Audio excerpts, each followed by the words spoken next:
Hello po mga kababayan, kamusta po kayong lahat? And once again, welcome back to another episode of Simply Talkies Vlog. So ang pag-uusapan natin mga kababayan is about President Marcos kasi nanganganib po ang kanyang presidensiya, no? Mukhang may matindi pong ebidensya na talagang itong mga destabilizer group ay mukhang nakakuha po, no? Makakapaglabas sila ng matinding ebidensya para po tuluyang mapabagsak, mapaalis sa pwesto ang ating Pangulong Bongbong Marcos at ipalit ito si No Comment Tamil Mil, the Manchurian candidate of China. Okay, so yan po, medyo talagang siguro apprehensive tayo, no? Kailangan bantayan natin ito. Kasi sinasabi ng kampo ng mga destabilizer, by August yata o November, o itong May 7 daw, yung second hearing, kung meron pa yan, nung kay Mr. Ronald the Puncher de la Rosa, hindi na po siya bato. No? Mamaya papaliwanag ko sa inyo bakit hindi na siya bato. Okay, naku, nagluluha tayo mga kababayan. Pasensya naman po, medyo nagluluha yung ating kanang mata, no? Yung isa po nating itapik ay ito pong ibinunyag ni former Senator Trillanes. Ang bumabango ang pangalan ni former Senator Trillanes, si Mr. Kudita. Pasensya naman po Mr. Senator, totoo naman nagkudita ka eh. Pero mabango po ang pangalan niya kasi dami niyang interview sa mga pro-admin vlogger. Meron pa pong darating na interview si former Senator Trillanes sa May 9. Diyan po kay DJ Byron Music and Topic TV. Alauna po ng hapon sa Pilipinas, alas 10 ng gabi dito sa bansang Amerika. DJ Byron, itama mo ako kung nagkakamali ako. Message mo lang ako. Pero base po sa pagkakaano niya sa akin, May 9 po, no? That will be next Thursday na po. Okay? So yan po, no? Pero bago po tayo magpatuloy, tayo po ay magbibigay pugay at pasalamat sa lahat ng ating channel members, followers, subscribers, nagla-like at nagsishare ng ating mga video, sa mga nagbi-video replay, sa mga katuwang natin dyan sa video chat, no, na tumutulong sa atin, mostly the moderators. Maraming salamat sa inyo, no, sa patuloy nyong pagtulong sa atin. Ganun din po sa mga nagsishare ng kanilang mga blessings, no. Maraming salamat po sa inyo. At ako binilhan ng kape ng aking anak, no. Ayan po, 3:16, no. Siguro ito yung John 3:16. Kasi mukhang Christian yung may-ari ng store na to, 3:16. Yung kape na to is kape Americano with creamer, no? Kayo, ano bang timpla nyo sa kape nyo? Black with sugar or black only? Ganon, no? Or black with creamer. Ako po creamer without sugar. Mahirap ng mag full-blown diabetic. Di ba, Aichang at Elora? Okay. So, eto na po yung sinasabi ko sa inyo. Delikado po ang Pangulong Bongbong Marcos. Kasi po, mga kababayan, ang matinding ebidensya po, ang matinding ebidensya ng mga destabilizer na grupo nito at yung wanted ng FBI ay manggagaling kay Senator Bato. O, di ba?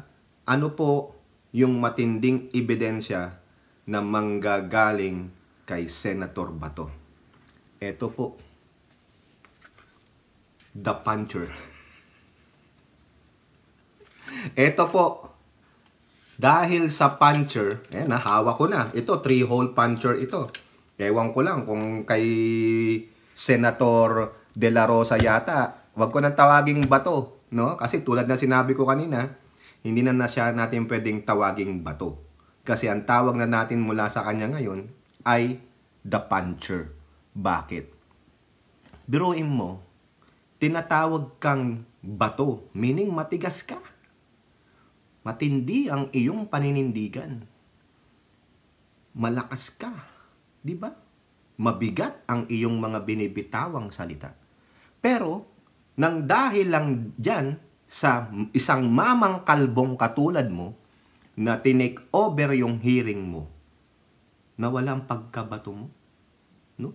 Sayang yung galing mo. Kaya pala, remember, may isa tayong video na tinatanong ko sa inyo, ano ang isang bagay na makakabasag sa isang yung bato, yung mahirap mabasag na bato, ano yung pwede mong upokpok doon para isang pokpok mo lang, biyak na siya. O eto po, ito lang pala ang kailangan para sa isang bato na mabasag, mabutasan. Ipukpok mo itong puncher o di kaya butasan mo yung bato. Ang powerful pala nitong puncher, mga kababayan. Oh, bato, pakinggan mo. Bato. Yan, the puncher, bato. O, tignan nyo. Diba? Yan po si Senator Ronald the Puncher de la Rosa, ang matinding ebidensya na siyang magpapabagsak sa ating presidente. Diba? Ginamit si bato ng luka-luka, yung pathological liar dito na vlogger, para i-advance yung kanilang agenda. Tanga ka ba to eh? Kinagat mo eh. Diba? O, di nasupalpal ka, mapanin ang grupo nila. Kasi, sabi nila, nag-focus ka dun sa dokumento, hindi ka nag-focus doon sa taong nasa dokumento. O, diba? Dalawa yung layunin nila eh. Yun talaga yun. Dikdikin si Pangulong Bongbong Marcos at ang PIDEA. Dahil hindi marunong mangalaga ng dokumento ang PIDEA. Unorganized ang PIDEA. Kaya nakapag-leak sila ng dokumento daw na ginamitan ng puncher at kinagat mo. Diba? O ebidensya naman, anong sabi sa'yo nung luka-lukang pathological liar dito? Bakit daw silang dinidikdik mo? Dapat, diba, si bangag na Bongbong Marcos? So therefore, don't focus on the document. Focus on the persons that's written inside that document. Diba? Tanga-tanga ka.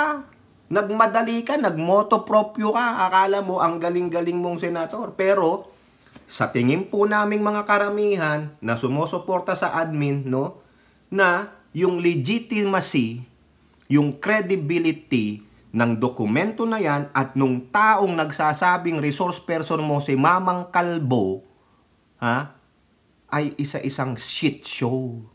Alam niyo yung Jerry Springer show na scripted? Ganon ka po. At ngayon, nabansagan ka ng the puncher dahil sa binitawan mong salita na nag-conclude ka na sinasabi mong authentic yung dokumento dahil sa puncher hole. O ito, butas-butas ang ulo mo ngayong bato. Tignan mo tong mga ginawang meme sa'yo. O. Diba? Ginawa kang katanga-tanga. Kasi nga, tanga ka talaga. Alam yung mga kababayan, no? Itong mga grupo ni Digonggong na mga destabilizer, gustong pabagsakin ng Pangulo, gagawin nila ang lahat. Parang yung kanilang pattern na para pabagsakin ng Pangulo. Dapat 2 years lang ang Pangulo. Huwag nyo nang paabutin ng Huwag nyo nang paabutin ng third zona niya. Kasi nakakakahiyan na, kaya kailangan rigodon tayo. Kaya ikaw ba to, galingan mo. Kaso nabokya eh. No? Yung pattern nila is like the pattern they did to former President Erap Estrada. Diba? Ang sabi nga nila noon, kung si Estrada ay envelope, yung gagawin kay Pangulo ay leak o bangag. Kaso ano nangyari? Butas-butas. Nabutasan kayo ng puncher hole. Gago. Nung panahon siguro ni former President Erap, hindi pa uso ang social media sa bansa dahil mahina pa ang interconnectivity, mahina ang wifi, only the rich can have it. Tama, mali. Oh, di ba 2009 yun? Di ba Bato? Di ba Digonggong? Di ba Saramaw? Harimaw? Putang ina ninyong may mga mau-mau? Kailan ba naging presidente si former President Erap? Kailan ba? Nakalimutan ko. 1991? Basta ganun. 2001 ba siya? Ha? Elora, ay Chang. Diba? O tapos nag 9 years si Gloria, pinatalsik nyo si 2000 si ano siguro no? Former President Joseph Estrada. Ginago ninyo dahil lang sa dakdak ninyo, wala kasing kumontra ng mga followers niya through social media. Ngayon, sige nga, pagalingan nga tayo ng mga vloggers, influencer ninyo. Yung mga vloggers nyo nga, walang masabi. Diba? Kung ano-ano na lang binabato Pero tuwing bato ng issue, butas-butas kayo. Tulad nung nangyaring yung 1.4 tons of shabu na nahuli dyan sa checkpoint ng Alitagtag, Batangas. Minamalay nyo yung mga pulisya na ginawa lang yung tamang trabaho nila. Pero nung pinakitaan kayo ng mga ebidensya ni DILG Secretary Abalos doon sa hearing ni Pancher, ha? The Pancher na si Ronald De La Rosa, tameme kayo. Diba? Kayong mga nandyan sa mga station ni wanted ng FBI na si Kibuloy, si Pacquiao, ang galing niya no, pero butas-butas kayo, wala kayong kredibilidad. Nagpupumilit kayong maging isang opposition, pero hindi kayo legit na opposition. Kasi alam naman talaga ang layunin ninyo. Ang maiupo nyo lang, itong tamilmil na ito. Di ba bato? Bato na na-puncher hole, nakakahiya ka. Yan, tignan mo. Namnamin mo yung katangahan mo, Senator Bato. Yan, tingnan mo pinagagawa sa'yo. Authentic, for the first couple, salamat po sa mga memes, ha?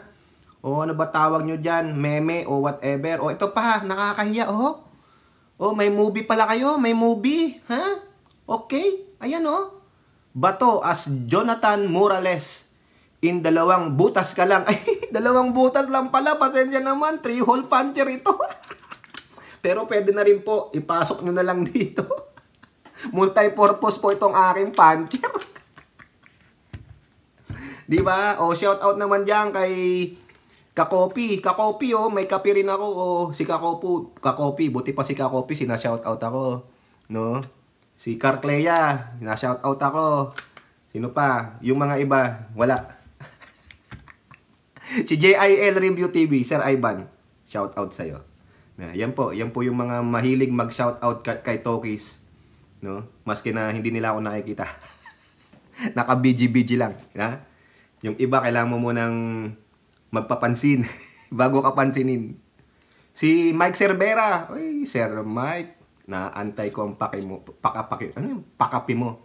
Punta ka dito sa San Diego, Sir Mike, ha? Abangan kita dun sa Rebulto ni Rizal, ha? Pero tayo magpapapicture kay Rizal. Pero yung kaibigan mong isa, yung nag-vlog doon sa Maisog, sisama mo para iuntog natin sa Rebulto ni Rizal para magkaroon ng talino. Yung mga nakakapanood nito, ay Chang, ibigay mo yung link kay Boss Mike Cervera. Sabi mo, naantay ko siya dyan sa Seafood, sa National City, doon sa Rebulto ni Rizal. Magkakapi kami doon. Mayroon upuan doon, Sir Mike. Magdala ka rin ng puncher, ha? Boss Mike, magdala ka ng puncher. Better yet, isama mo si Bato. True to Life, Stupid. Directed by Mahar Luka-Luka. Bato as Jonathan Morales. Ang taba ng utak ng gumawa nito. Grabe kayo, Nako, baka magdemanda na si Bato de la Rosa nito, no? Si The Puncher. Senator Ronald Bato de la Rosa sa ilalim. The Puncher. Ano ba, Senator Bato? Ha? The Puncher o yung parang Manny Pacquiao? Taga-suntok. Hindi ako taga-suntok. Taga-butas. Bato, butas. O butas si Bato. Kayo na po mamili. For the first couple, shout out, ha. Ang galing mong gumawa ng memes, ha. Eto, nakita ko rin, mga kababayan. Tignan nyo. The narrative. Ito muna, ha, bago tayo pumunta ng ICC, talagang asarin natin si Senator The Puncher, ha. Kasi ikaw, tanga-tanga ka eh. Alam nyo kung sino nag-explain ng katangahan niya? Ha? Panorin nyo si Top 1. Si Top 1, in-interview niya si Senator Cudita naman. Asensya naman, Senator Trillanes. Hindi ka pa rin makapunto sa akin, ha? Kasi maski na ini-interview ka ng mga pro-BBM saka ICC, hindi ka pa rin makapunto sa akin until you prove something para sa bayan. Hindi mo ma-prove yung sarili mo bilang senador eh. Questionable yun sa akin. Lalo na yung pagkukudita mo, hindi nakakontribute yan sa bansa. Pasensya naman, senator ha. Kung gusto mo, message mo ako. tokispidol2022@gmail.com. Tawagan kita o tawagan mo ako. Joke lang po, Senator Trillanes ha. Baka demanda mo rin ako eh. Come and get me. Senator the Puncher Bato de la Rosa, come and get me. Diba? Catch me if you can. Ano? Mag-alakiboloy ka? Hindi naman. Kung mapipikon si Bato, ay hindi siya statement. Di ba Bato the Puncher? Anong sabi ni Pangulong BBM? Magpakamanhid kayo. Paano ka magpapakamanhid, Senator Bato? Uminom ka ng kape ko. John 3:16. John 3:16. Bato, alam mo naman siguro yan. Pero tingnan nyo yan. The narrative. Poteng ina mo, Bato. Palabasin mo sa investigasyon mo na tunay yung ebidensya ni Morales para mapatalsik na natin si Marcos. Para maupo na yung bilat ni Inday. Ay, grabe ka. Grabe ka naman. Sino ba naman nagsulat nito? Ay, grabe oh. Maiyo po na daw yung bilat ni Inday. Oh, ito pa. Senator Puncher, tingnan mo ang pinagagawa sa'yo. Order na po kayo ng mga tunay nung magpapatunay kung legit. Sabi ko sa inyo eh. Diyan lang po sa Puncher, mapapabagsak ang Pangulong Bongbong Marcos. Kasi gagamitan ni Bato ng Puncher yung mga dokumento at legit na yun. At yun ang magpapabagsak sa presidensiya ni Pangulong Bongbong Marcos. Kaya mag-ingat po tayo ha sa mga Puncher nyo dyan. Make sure tamang pwesto ang bubutasan ninyo. Hindi nyo po gagamitin sa kasamaan yung inyong puncher. O, tignan pa natin. O, tignan nyo po. Ayan, sige, palabas na natin tong mga memes na, sabi ko na nga ba eh. Simula nung natapos yung Senate hearing niya eh. Nung narinig, tapos naglabas siya ng statement niya na dahil sa photocopy butas ng puncher na authentic. O, ayan, magagawan ka ng meme. Ayan, o. Tignan nyo, ito pa. Puncher, sign of authenticity. Nako, kailangan ikadena ko tong puncher na to, baka nakawin. Sign of authenticity pala to, mga kababayan. Uy! Carcleya, bumili ka na rin ng puncher mo. Hattori, bili ka na ng puncher, oh. Ito, swing line to. Mahal-mahal nito. Magkano ba to? Oh, di ba? Oh, ayan, oh, tingnan nyo. Oh. Pinaglaruan ng puncher. The puncher. Authentic. Ano ba to? Authentic what? Basta ang malaga, bumili na kayo ng puncher. Kasi, baka daw po, tataas ang presyo ng mga puncher. Dahil kay Bato. Ang galing na endorser pa. Baka naman Bato, ha? Baka Bato, baka ikaw ay nagnababalak magnegosyo ng puncher. O di ba? O, nang dahil sa puncher, mapapabagsak ang presidensiya ni Pangulong Bongbong Marcos. O, eto pa mga kababayan, o. Ha? Sige na nga. Last na nga ito. O, ayan. Ha? Antindi po ng hawak na ebidensya ni Senator Bato. Matindi po. Kaya tayo po na mga supporter ng admin, no? Mga loyalista kayo dyan, mga supporters, no? Ingat-ingatan nyo po, no? Ang puncher nyo. Kasi baka yan ay ipagbawal na ni Senator De La Rosa the Puncher. Tingnan nyo po yan. Kakalapin niya, hahakutin niya lahat ng puncher. Tingnan nyo. Ang bigat ng evidence ko. Yari tayo. Baka isa tayo sa madimanda ni Senator De La Rosa dito. Pinaglalaroan nyo ako. Binabastos nyo ang aking pagkasenador. Kabastos-bastos naman po talaga. Di ba, Senator Bato? Magalit ka na. Gumawa ka na ng legal moves mo o whatever. Pero, ikaw ang may gawa niyan. It's your own doing. It's your fault. Kasi imbis na yung mga nakasalang mong mga bills, di ba, ROTC ka? Di ba, ROTC? Dapat yan ang minadali mo.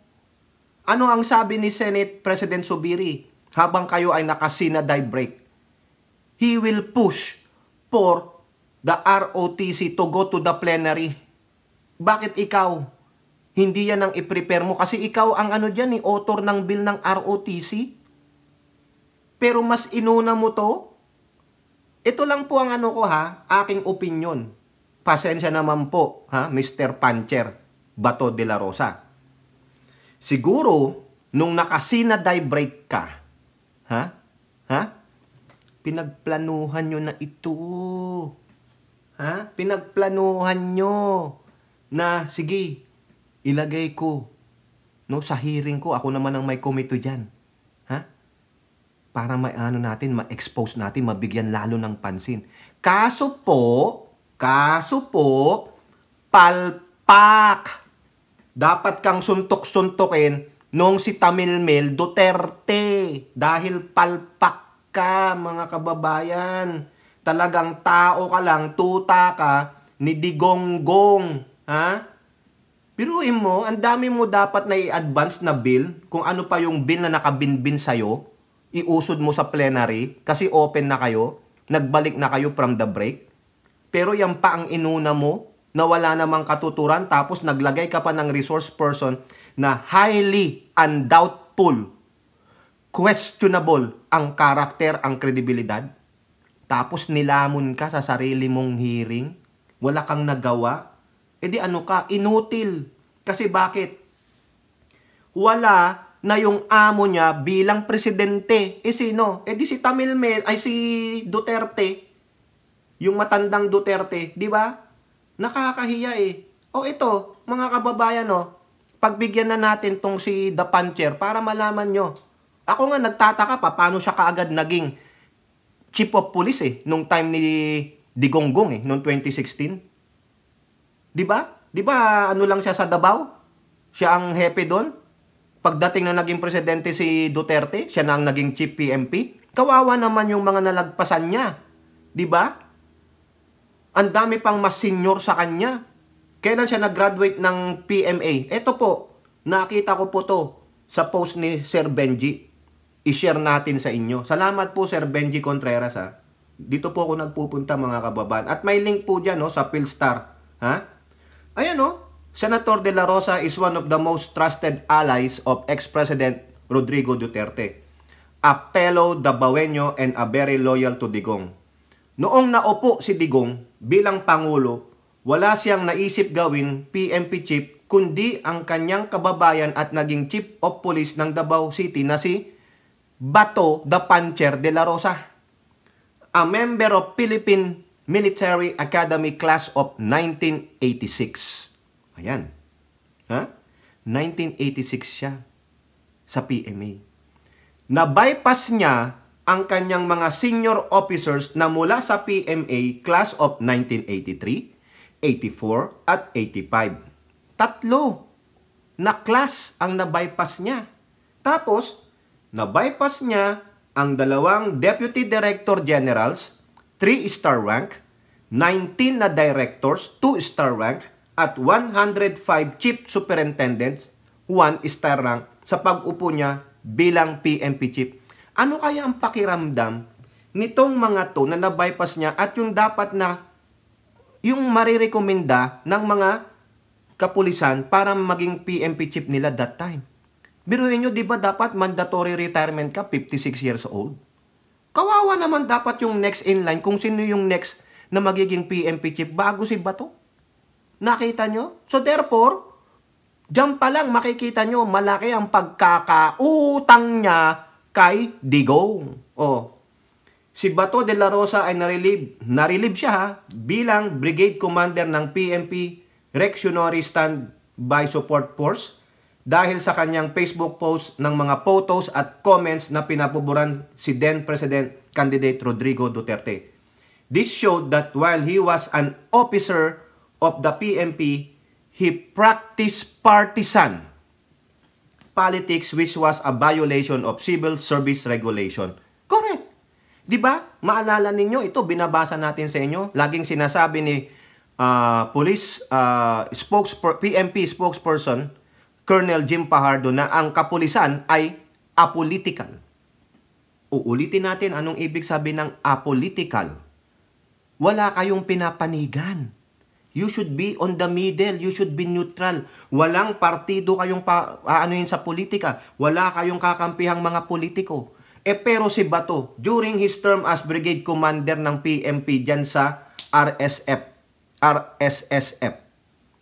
tahasan niyang sinusuportahan sa kanyang Facebook page. Nagko-comment siya na suportado niya si Rodrigo Duterte, yung kandidato. O di ba? Kaya nga sabi dito, he practiced partisan. Kaya siya tinanggal. Kudos naman doon sa nagtanggal sa kanya. Tapos ginawang PNP chief. O di ba? Kasi pelo the bawenyo. O di kaya ganyan. O nakakahiya po. Di ba mga kababayan? O ngayon, ipinunta sa Senado. Kaya itong 19th Congress ng Senate, no? Kahiya-hiya po.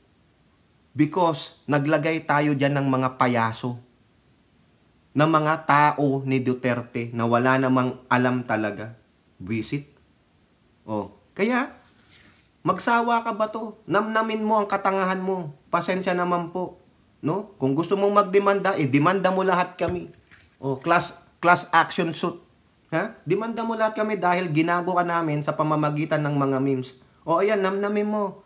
Ang bigat ng evidence ko. Hindi ko ibibigay sa iyo to, no? Mahal ito, ha? Gamit ng mga anak ko yan. Ito pa, Diyos ko, ingatan mo po si Jonathan. Nagdasal pa ang gago. Antindi ng mga comment dito, mga Bato. Antindi. Susundan natin yung mga kababayan kasi marami po tayong naiisip na pangbabas kay Mamang the Puncher. You know what? Senator Renato Ronald de la Rosa, you destroyed your political career because you already give a partial decision na sinabi mong authentic yung photocopy. Hindi mo nga napatunayan nasaan ang photocopy. Nasaan yung original, sorry naman. At hindi mo masabing authentic pero sa pamamagitan ng puncher hole.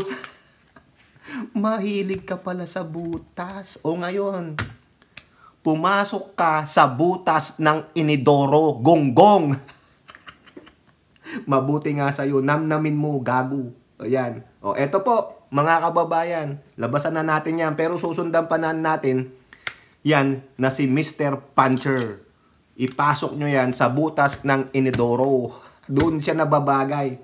Kasama nung mga kasamahan niyang PDP, mga candidate for senator nila. Ha?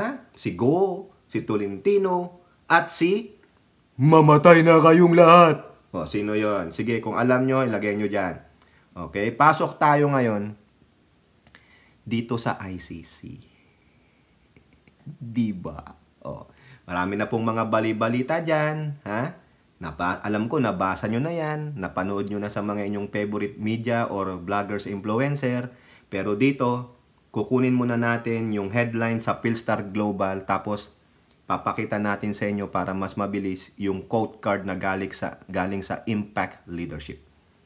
Headline ng Philstar Global. ICC arrest for Duterte, BP Sara expected. Hindi lang silang dalawa yan.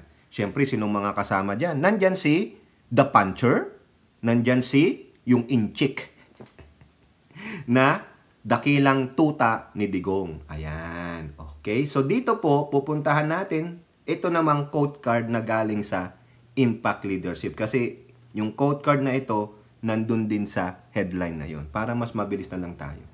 Okay, basahin natin. Late second quarter, lalabas yung warrant. So, pwede na nating i-stretch yan. Sabihin mo ng middle of the year. Siguro, June, July, dun mangyayari yan. So, it's a waiting game at this point. O, ayan, di ba?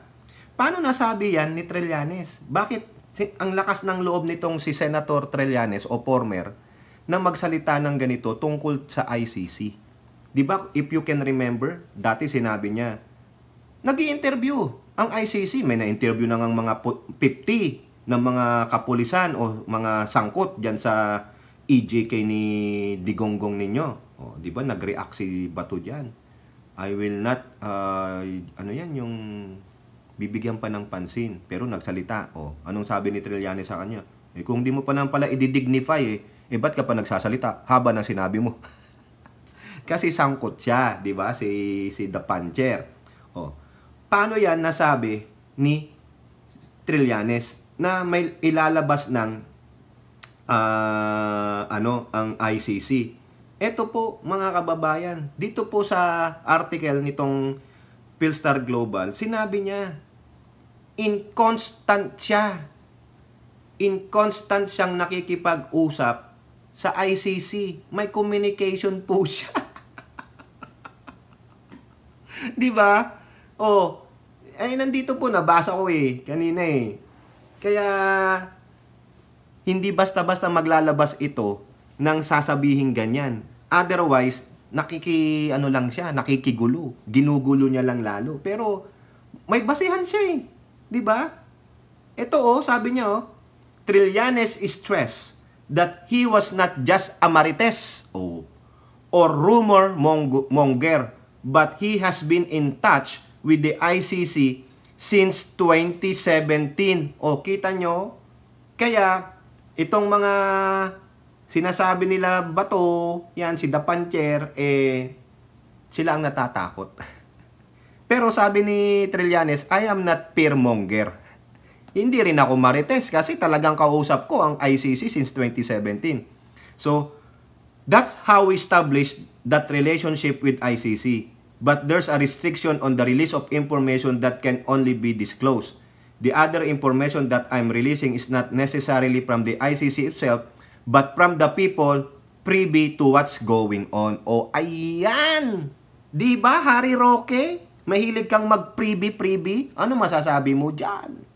Kaya siguro, gustong-gusto nyo na talagang pababain ang Pangulo para to protect your Supremo. Ganun ba? Your Supreme Leader. Pinatunayan lang ni Trillanes na hindi ako nagchichismis, hindi ako nananakot. Totoo yan. So, ito, yung pagsasabi niya ng baka lalabas na ng late second quarter of this year, yung warrant, ang late second quarter of this year is late June. Tapos, early third quarter of the year is July. Di ba? Yan, ganyan. So, aantayin natin yan. Di ba, mga kababayan? Hindi nananakot si Trillanes. Pero, yung isa dyan, yung the authentic puncher, iikot na tumbong niya. Kaya nga, di ba, sabi ni Digong, potengin mo, Bato. Galing-galinga mo. Papasok na ang ICC. Pero si Digong, di naman yata natatakot. Sabi niya, sige, papasukin nyo. Tapos sabi niya, makipagbarilan daw siya. Pero ang problema, mga kababayan, ay ito. Diba sabi ng Pangulo, hindi nila i-entertain yung ICC. Hindi nila ipatutupad yung warrant of arrest kung sakasakali man na manggagaling sa ICC. Ayan po. February 7, 2024, ulat ng Philippine News Agency. PNP won't enforce any ICC arrest warrant versus ex-President Duterte. Yan po ang sabi Kasi kautusan niya ng Pangulo, di ba? Kaya ito, so hopefully, makatok-katok, maalog-alog natin ang utak ng ating presidente. Mr. President, I think 57 or 56, simula na sa 56. 56 or 57.8% na po, base sa isang survey, ng mga Pilipino gusto nang papasukin ang ICC. So please, wag mo nang protektahan ito, mga Duterte. Pinoprotektahan mo, pero binababoy ka. Yun po yung nakikita namin as mga supporters mo. Dahil yung BP mo, ay double-edged sword. Namamangka sa dalawang ilog. Hindi ka nga niya maprotektahan, hindi ka niya mapagtanggol sa kanyang mga kamag-anak sa pagmumura, sa pagsasabing bangag ka, sa pagsasabing remember the Romanovs and the Mussolinis when they sleep at night. May pagbabanta sa buhay mo. Pero yung BP mo, nananatiling tamilmil. Namamangka siya sa dalawang ilog. Pero ikaw patuloy mong punoprotektahan. Hindi ka ba nasanay na yung gumago, tumraidor sa tatay mo ay sarili niyang pinsan at kaibigan niya? O ikaw, meron ka rin dyan na ate na hindi ka kayang protektahan. Ngayon, yung kaibigan niya, sinasabi mong BFF mo rin, hindi ka kayang protektahan. Baka yan ang mga tratraidor sa'yo. Umulit lang, deja vu, Mr. President. So what you gonna do? Naninindi ka nga sa West Philippine Sea, hindi ka nga matulungan itong mga Duterte. Diba? Ginagamit sila ng China para i-advance ang kagustuhan ng China sa West Philippine Sea. Pero ikaw, manhid. Pero ikaw, nasa unity pa rin. Come on, wake up, Mr. President. Diba? Meron na nga pong grupo dyan na magsasagawa ng Sara Resign Sara. Hindi lang para si Sara ang kalampagin sa aking pong opinion ng rally na yan. Para ikaw din ay kalampagin. Hopefully, suportahan nyo po yan. Wala pong politiko na magtutulong dyan. Yun po yung pagkakasabi sa akin. Ginawa yan ng mga pribadong tao na walang tulong sa anumang politiko. No? Kung gusto nyong mag-donate, mag-donate kayo.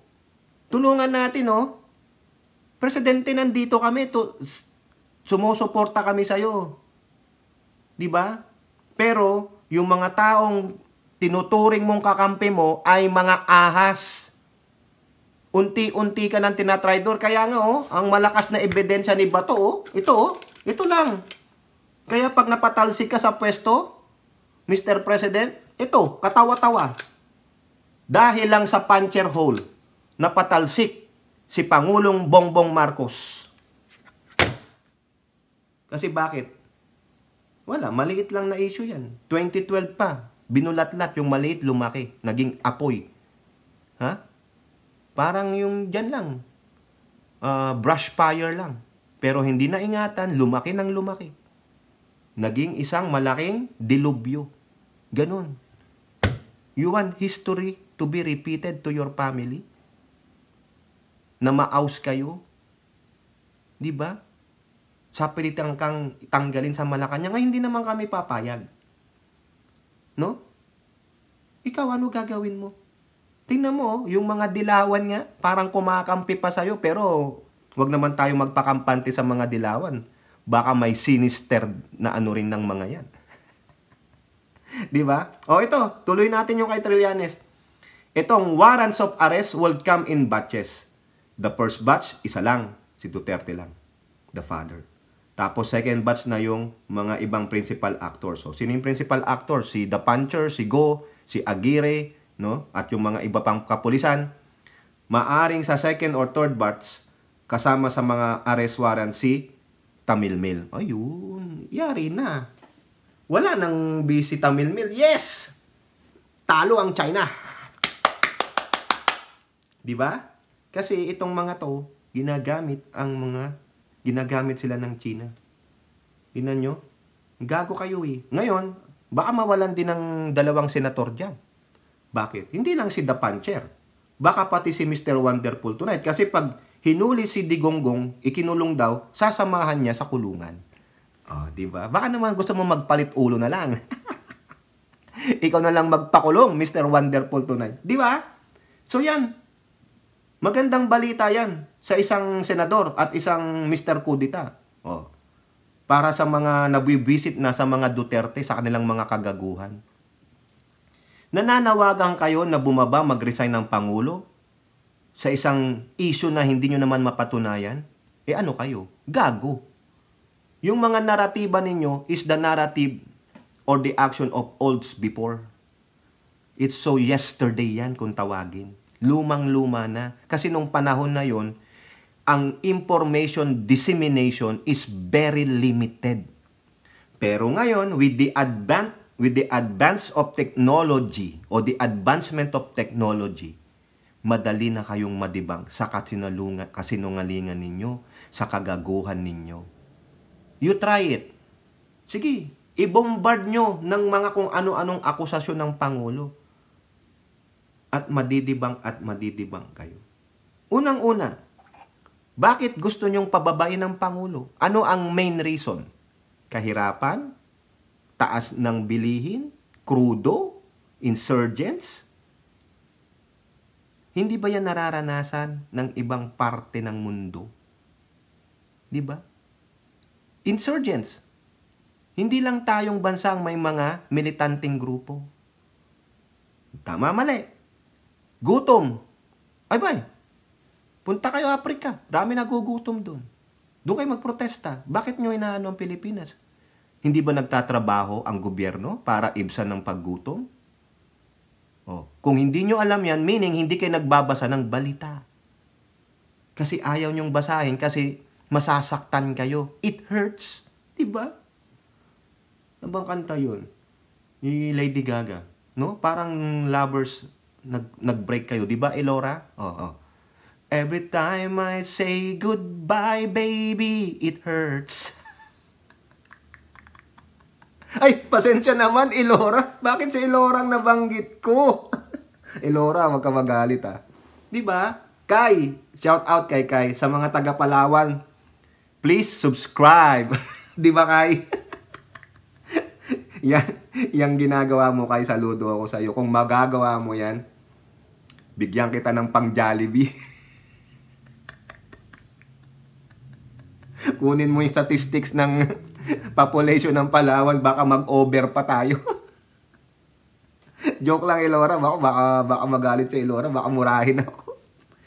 Every time we say goodbye, baby, it hurts. When the sun goes down and the band won't play, I always remember us this way. Lovers in the night. Diba? Ai Chang mix. Poets try to rhyme. We don't know how to rhyme, but damn, we tried. Oh, yung mga naka-background lang dyan na hindi pwedeng lumutang sa ating mga comment section dahil napipigilan, magising-gising po kayo. Walang dapat sinumang humawak sa inyo. You're not living in a communist world. Diba, Ai Chang? Kaya lumantad ka na dyan. Okay, yan po mga kababayan kayo. Napaawit lang tayo. Kasi, kaysa naman magmura-mura tayo dito dahil nga sa pagiging manhid ng Pangulo, hindi niya nakikita yung kagaguhang ginagawa nitong mga sinasabi niyang ka-unity niya. Kami ang ka-unity mo, Mr. President. Hindi ang mga Dutertes at Kibuloys. Hindi ang SMNI. Magising ka, yung sinasabi nilang issue, kagutuman, kahirapan, taas ng presyo ng bilihin, it's currently happening all over the world. Pero parang sa Pilipinas lang may exemption. Tanging Pilipinas lang ang nakakaranas ng mga ganun, kaya palitan nyo ang presidente. Kung maging presidente, yang si Tamilmil, ipapalit ninyo. in a snap of a finger, in a click of a wand, mawawala ba yung problema na yan? Sige nga, paliwanag nyo nga sa amin. Kayo dyan sa mga SMNI, ikaw Badoy, ikaw Celis, ikaw Uy, Tikia, si Ladyboy, ikaw pathological liar. Pag pinaupo nyo si Tamilmil right now, do you think those issues you are bringing up will suddenly disappear in an instant? Di ba? Maging 2 minutes lang ba? Ha? 2 minutes lang? Kasi sabi nyo, yung drug testing ni Pangulo, 2 minutes lang eh. So therefore, gamitin natin sa inyo ang less than 2 minutes. Ano kayo, quickie? Nilabasan ka agad? Ganon? Naglabas ka agad ng madaling solusyon yung Tamilmil yung presidente? Wala! Wala nga siyang posisyon sa West Philippine Sea. She doesn't know how to combat the education system in the Philippines. Yung matatag, gaga. Hanggang ngayon, walang resulta. Yung Catch Up Friday mo, walang resulta. That is based on the EDCOM 2 report at yung mga report ng mga grupo ng pang-edukasyon. Because they are monitoring your capability and capacity as DepEd Secretary. Right now, wala ka pang napapatunayan, magti 3 years ka na, and then they want you to sit down as a president, replace PBBM, na wala daw ginagawa sa kahirapan, sa kagutuman, sa pagtaas ng presyo ng bilihin, sa pagtaas ng presyo ng crudo, sa West Philippine Sea, sa insurgents. You guys are freaking bullshits. Diba? Sige nga, tanungin natin sila. Oh, right now, di ba kayo dyan magagaling na mga vloggers, influencers ng Duterte's Kiboloys? Sabihin nyo sa amin, tanggalin nyo ang Pangulong Bongbong right now. Ha? Iupo nyo si Tamilmil. Kinabukasan ba? Tapos ang kahirapan? Kinabukasan ba? Tapos ang mga problema sa bansa tulad ng agrikultura, enerhiya, patubig, edukasyon, trabaho, ekonomiya? Matatapos ba? In one day, masusolusyonan? Hindi. Dahil ang inyong Tamilmil VP Duterte ay hindi isang genie. She is not even a god. She doesn't have any powers. Everything must go to a legislation. Everything must go to the Congress. Hindi lahat pwedeng gawin as executive order. Laws shall be followed. She should work in the boundaries of the Constitution and the appropriate laws. Yun ang hindi nyo sinasabi sa mga followers, subscribers ninyong mga tanga. Sige nga. Sabihin nyo, debunk nyo ako kung mali yung sinasabi ko. Di ba?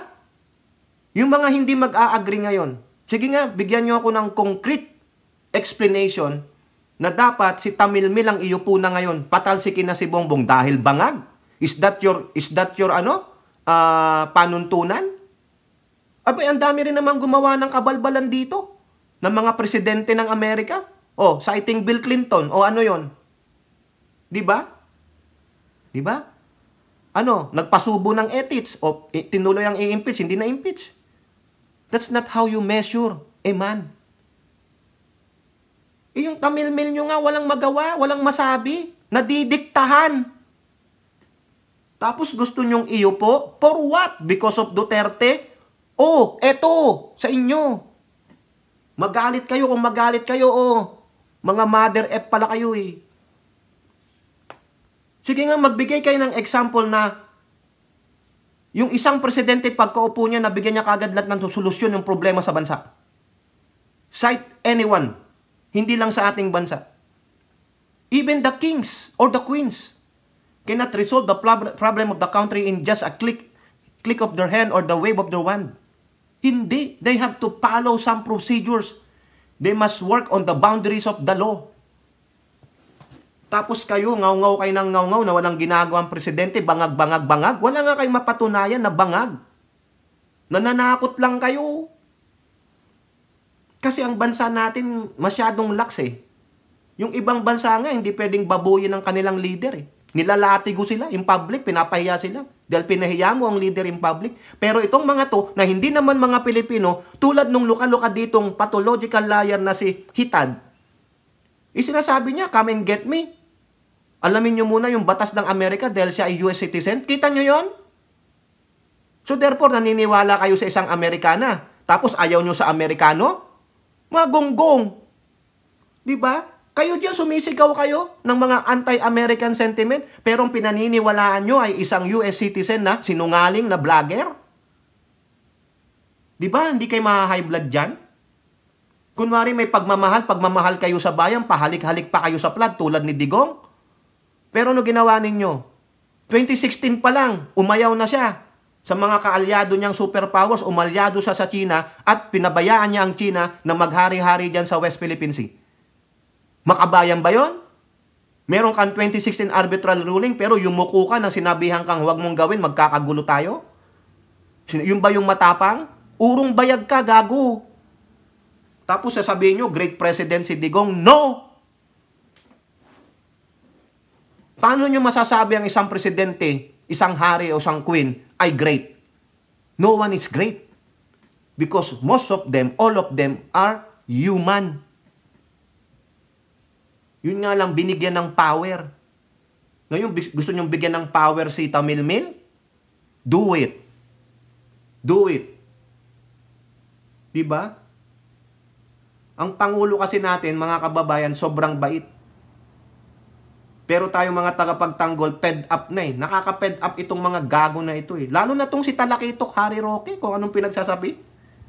Hindi ko alam, sana may makapag-file dyan ng kaso eh, no? Para lang ma-reprimand siya, tanggalan siya ng pagiging attorney. Wala, hindi kikilos ang Supreme Court hanggat walang nagpa-file ng kaso sa kanya. Oh, pasensya naman kung nakakapag-rant tayo dito, masyado tayong ma-high blood. Pasensya naman po kayo, pero nire-real talk ko lang. Gusto nyong iupo eh. Pero anong ilalatag niyang solusyon niya sa mga sinasabi niyang problema? Biruin mo, nasa gobyerno ka, siraan mo ang gobyerno na kinabibilangan mo. O di ba tanga?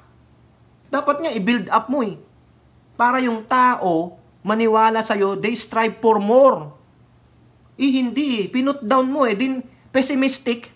Hindi mo alam kung ano siya, optimistic o pessimistic. Mamaya optimistic, mamaya pessimistic. O di ba? Tang-ina talaga. Kala mo araw-araw niriregla ang puta. Tapos iuupo ninyo? Weh, you try it. Try it. Tingnan natin. O kayo po, mga kababayan, pasensya na kayo ha. At masyado tayong mainit, no? Comment down below and don't forget to like and share. Hope to see you on the next videos. Bye-bye. God bless.